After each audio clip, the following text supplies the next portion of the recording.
Amazing. I think we can start now. So good afternoon, everyone. My name is Alkhedheiri. I'm the Executive Director of Generation 2030. I'm very happy to be moderating this panel today with two incredibly amazing speakers. I would love to welcome them to join us on stage.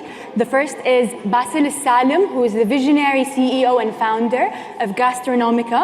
And we'll also have the trailblazing CEO and founder of Asfar Experience, Nawal AlKhalawi.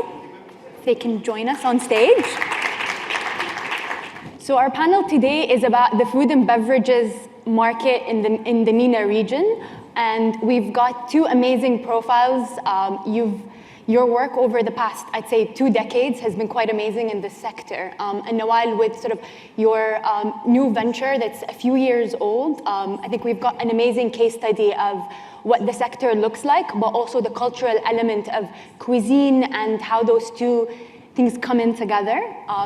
Basel, I'd love to kick us off with asking about your experience with launching Gastronomica in the beginning of the 2000s and what inspired you to start. Okay, first of all, thank you for inviting me here. I'm really glad to be part of this conference. The story started back in '99 when I came back from the United States, from Denver, where I studied finance. I saw Denver when I went there in '95, and I saw how Denver as a city evolved in terms of the culinary scene from '95 to '99. There was an influx of people coming in from California, and that kind of brought in a different, fresh perspective to the local dining scene. And that to me was very interesting because every year is something new opening up. And I started comparing that with the experience that we have back home in Kuwait. And I could see how the local concepts can be more creative and can add a lot more value than what we had back then, which is mostly corporates, franchises, and pretty much a flat dining scene in Kuwait. And I would say that for the region. But coming back in '99, fresh graduate with lots of energy, with a bit of entrepreneurial aspirations as well, I thought of having a shot at working with a concept that could work in the region. And this is how I started formulating my ideas about what would work. Me being not having much of an experience in this industry, I needed to learn all the components and put them together. And I thought the easiest thing to do for the region is to work with burgers. But I wanted to do something quite different. I wanted to build a brand rather than just do a restaurant. So I thought of everything from the naming of the brand to creating the visual identity to the design. And I thought, what I could really add is the experience component. And this is how I came with the idea of creating or coining TDE, which is Total Dining Experience. So it's to cover the whole aspect of the dining experience and to touch on all the 5 senses. So design, music, food, everything comes together into one piece. But coming with this entrepreneurial spirit, I didn't want to do a single restaurant, so I had to really look at how I could put together a business plan for this brand that I'm creating. So I created this brand called Burger Boutique. In 2005, I started this brand in Kuwait. And to be honest, I didn't have much of an expectation. It's more of that entrepreneurial risk-taking. Let me put this together and let me test out this idea and see how this market, really accepts it. And that was the start of the journey of Gastronomica with Burger Boutique as the first brand that we started with. Burger Boutique is a brand today that is close to 20 years old, not yet. I would say it's a very well-known brand, not just in Kuwait, but also in Saudi Arabia and the region. It's one of the brands that we operate in Gastronomica, and from that journey, we started looking at multiple concepts covering various cuisines as well as different service formats as well. So that's, in a nutshell, what Gastronomica is. That's incredible to hear, and I think I've been lucky to try some of the restaurants and brands under Gastronomica, specifically Burger Boutique, having grown up in Riyadh. And it's sort of, I think what you've said about this total dining experience is what differentiates it. And I think this also brings us to Nawal and Asfar. And Asfar is very much focused around its ethos of community engagement, sustainability, and sort of, if you could tell us about how the idea for that came, and what it has looked like over the past few years. So Asfar is a brand that I started back in 2018, actually, living in London. I had just moved from Saudi to London. And I wanted to create a community of, like-minded, and kind of, mostly they were people from the GCC, and we wanted to get together and break bread together and create that kind of, Asfar comes from the word safar, from the word to travel. And it's a multi-layered travel. So it's the physical travel, but it's also the spiritual and the emotional travel back home. And, food can take you elsewhere. When you have a nice bite of something you love, like a nice warm jarish, and you're like, Allah, it feels like I'm in my great aunt's house or in somewhere, So that's kind of the feeling I wanted to bring across throughout these Asfar experiences, here in London, in Paris, and then I did a few in Jeddah, Riyadh, Al-Ula. Al-Ula was, I would say, the highlight, and that's what really brought the concept of Asfar together, and it kind of grew through there. Before that, it was more the toddlerhood, and then it became a nice, flourished into a full cultural, artisan, culinary experience, focusing on culture. Mm-hmm. So I would say in Al-Ula, I did a semi-culinary residency where I learned these food practices, recipes from local women and men, and went to the museums and went to the farms and really got a full experience of how Al-Ula was 100 years ago, 70 years ago, 50 years ago. They would tell me all these stories. And so I tried to communicate that through the restaurant, which was a 6-month pop-up in Al-Ula, Old Town. It highlighted all those experiences, the values of sustainability, where we sourced everything from literally the farm across the road, from Dar Tantura, which is the hotel that I created the experience for. And then used, the local chefs and the local waiters and artists who created the pottery and the glasses. And it really proved to me and to others that this is, a sustainable, fully local restaurant is actually achievable.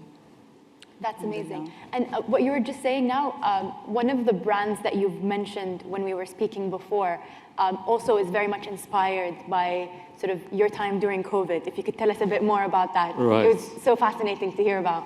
Definitely. We have to be inspired sometimes. It's not just, coming up with ideas. Sometimes it just comes when it comes. So it happens to be that during COVID, most of us were just locked at homes or, somewhere where they could enjoy the outdoors. I had the opportunity to, explore and spend some time at sea, kayaking. So I spent my time, most of the time doing that and fishing at the same time. So I do, kayak fishing. And it just, while I'm doing that, and kayaking is a very peaceful sport, you're just doing that and it's very quiet, and you get to think about ideas of various ideas, whether about business or something else. But it's that moment when you start getting inspired by what we're doing, and so I ended up catching a lot of fish during that time, and being that abundant amount of fish. I enjoy cooking, so I took that fish and I started cooking, and I'm like, this is something that I'm really enjoying. I'm enjoying fishing, and I'm enjoying the cooking of that. Why not put it together into a concept that really talks about the local seafood culture of Kuwait? And this is something that was missing in Kuwait. No one wanted to really focus on the seafood aspect of Kuwaiti cuisine, was mostly a generic Kuwaiti cuisine. And I felt this is something that, Kuwait being a sea-facing country has a lot of culture attached and history attached with the sea.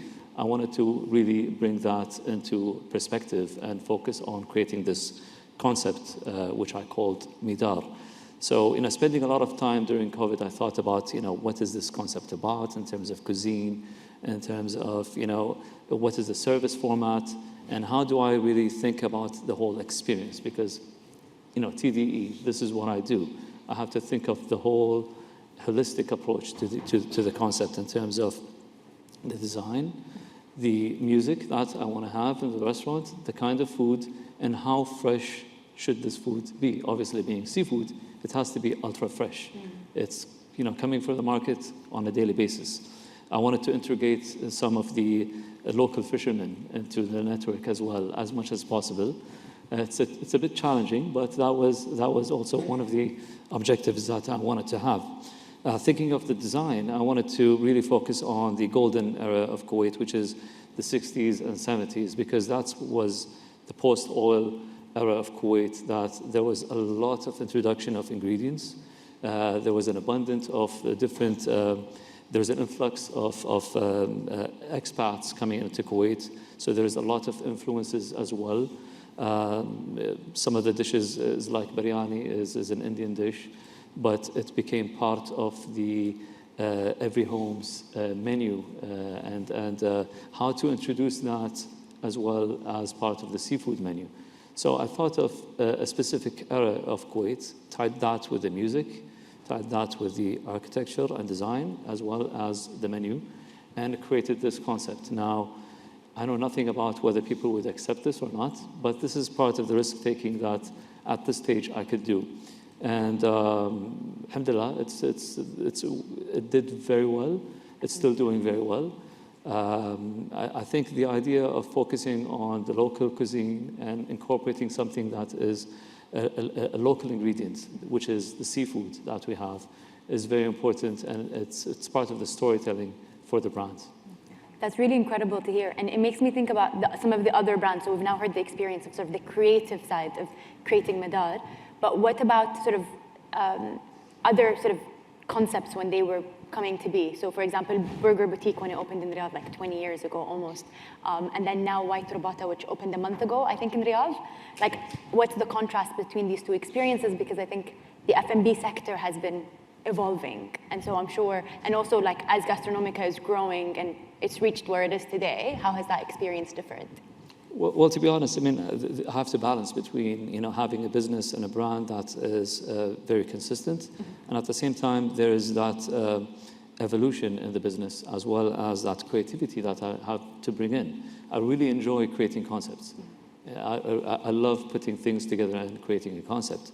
But if I just keep creating that every single day, then I would lose focus. So everything comes in the right time, in the right context.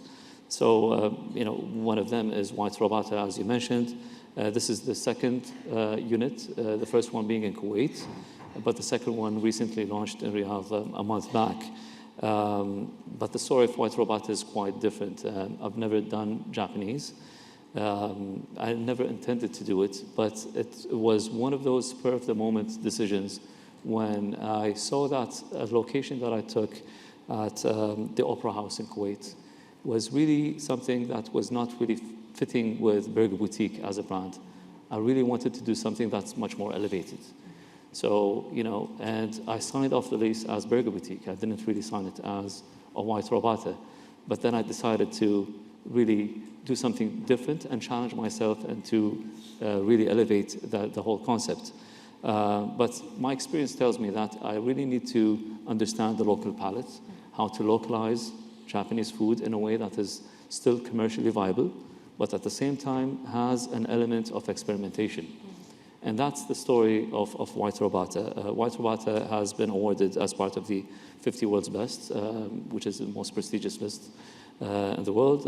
We've been voted twice as the best restaurant in Kuwait, as well as the MENA region. Not the best, but it's part of the list. Hopefully, sometimes we'll get there. But that's really encouraging for me to keep doing what I do. So taking to different cities also coming with its own challenges. You know, we have a different set of competition that have different value drivers, you know, and we need to find that niche where we could really introduce the brand in a way that is well-defined for the market and perceived in a way that it's quite different. So White Robot is not 100% Japanese. It's, again, has ideas that I bring to the table, as well as having that, you know, being a brand and working with brands. I understand that being unique as a brand means that the service format has to be different, the menu has to be different, even the use of certain ingredients and certain cooking techniques can also give the brand a bit of a difference in terms of and relevance relating to the market itself. It's finding that uniqueness through experimentation. Exactly. That's amazing. And I think with Asfar, there's that element of experimentation as well, because I think it's something that's similar to Gastronomica in that you are not in one place. And so there's different audiences, and so you get to experiment, but you're also working on showcasing Saudi cuisine. So that level of experimentation, especially because you also work with different partners on each of the activations and the pop-ups that you do. How has that experimentation been like? It's been very exciting. It has its challenges, of course, working with different vendors in every experience. So basically, I work with different restaurants or hotels. Generally, a large portion of the projects I do are for ministries in Saudi, so Ministry of Tourism and Culture, and most recently Economy and Planning, and they require, of course, a certain level of security. So we have Haris Malaki with us in the kitchens, and that has its own challenges, but it's so exciting to be able to cook for, to kind of represent my country and my country's cuisine and our culture. It's such an honor. It's exciting because every dinner is different, so I don't have one set menu that I use for every dinner. I do have some favorite dishes that I kind of repeat sometimes, but generally, even that one dish can be presented in different ways. So like one of the dishes that I always, that's very close to my heart is called Khafish al-Dubba. And it's a very interesting name because growing up in Saudi, in Jeddah and in Khubar before that, I never heard of this dish. But it's similar to margoug, and it's similar to, it has the pumpkin and the meat, and it's a very hearty, soupy dish. But then I deconstructed it and kind of stripped it down to its main elements, and then used it in a very contemporary way in these high-end dinners. And then I tell the story. So I do like to call myself a culinary storyteller, because I create these experiences and then I go and speak to the people about the journey of the menu they're about to embark on. And I think that really brings the menu closer to people, and it really makes it more of an emotional, holistic, as you mentioned, experience where they taste the food, but they also know the story behind the food and the story behind the curation of the menu. And so, yeah, that's generally what I do with Asfar. That's incredible. And in terms of making sure that you stay within the values of Asfar, yes. So the ethos of, working with the local communities, being sustainable. I know I've heard a lot about the work that you've done in Al-Ula and the pop-up. Yes. Could you tell us a bit more about that? Yes, so Al-Ula was a 6-month pop-up. It was under the Royal Commission of Al-Ula, and they had commissioned me to create a culinary experience. They didn't really give me, guidelines. They just said, do what you think works. And I think the land of Al-Ula is a very rich land. The oasis has so much to offer. And the people of Al-Ula are very open. And so they literally opened their doors and said, Ra'ed said, come, I'll teach you this and I'll teach you that. And I went and I شمرت ودخلت معاها. I went into the kitchen with her and really learned these dishes from them. Her husband, Abu Ra'ed, has a museum in his house. So he showcases all the old tools that they used to use للحصاد what's حصاد in English? The harvest? To harvest, yes. And so they have a whole ritual around harvest. So they go from the oasis to the mud houses. They move from summer to winter. Of course, the crops change, and they therefore change their culinary and their cultural practices as well, and their traditions. And so I learned that process from them and then replicated that throughout the experience, walking into the hotel, Dar Tantoura, which is there in the Old Town now in Al-Ula. And so you walk into the hotel, you get the Abu Muhammad making the Saudi coffee, 5 different regions, and then pairing that with different dates, giving people his experience on which dates work with which coffee. So I think that's a whole brand on its own. Maybe we should talk about that later.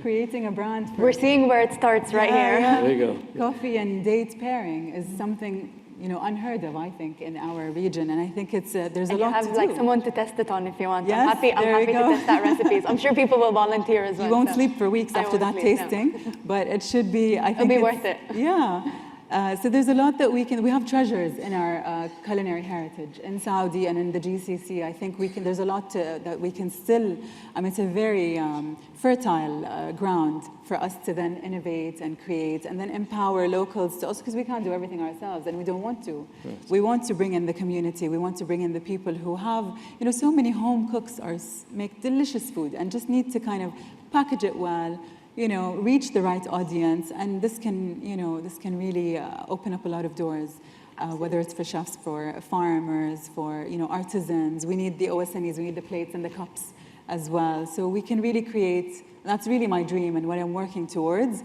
is to create that healthy ecosystem of empowering each other to deliver that authentic experience. That's amazing. It's like I feel like the whole farm to fork idea. Yes. I wish we had more time. Honestly, I could spend like maybe 5 days, not just this panel. But we're about to wrap up, so I want to ask you one final question each, and it's more on the creative side. What are your favorite recipes? Basel, if you want to kick us off on if you have a favorite, if that's like asking if you have a favorite child. My children are right here, actually. It's quite difficult. Yeah. It's quite difficult. I think it really depends on the context of where I am. I mean, if I'm traveling and I spend some time in a city, you'd be inspired by the ingredients that you have in that city, and there's a favorite recipe in that city. So, for example, I spend a lot of time in southern Spain, so it has an abundance of shellfish and seafood, and again, it's the land of saffron. They have a lot of that as well as the local Spanish lamb, which is a milk-fed lamb. So it's very difficult to, choose something else when I have these really amazing ingredients to work with. So my favorite recipe in the summer is quite different than my favorite recipe during winter in Kuwait. So it's using what I have and making the best out of that. And that, to me, is how I enjoy it. That's amazing. That's amazing. Yeah, I agree. I think it's hard to choose one recipe. I think it all depends on when and how and where. But generally, just fresh ingredients are the most important thing. You can have a delicious tomato and just cut it and put olive oil, salt, and you're good, So, yeah, I love it all. Amazing, amazing. Well, that's all the time we have. Thank you so much. This has been such an enjoyable conversation. Thank you.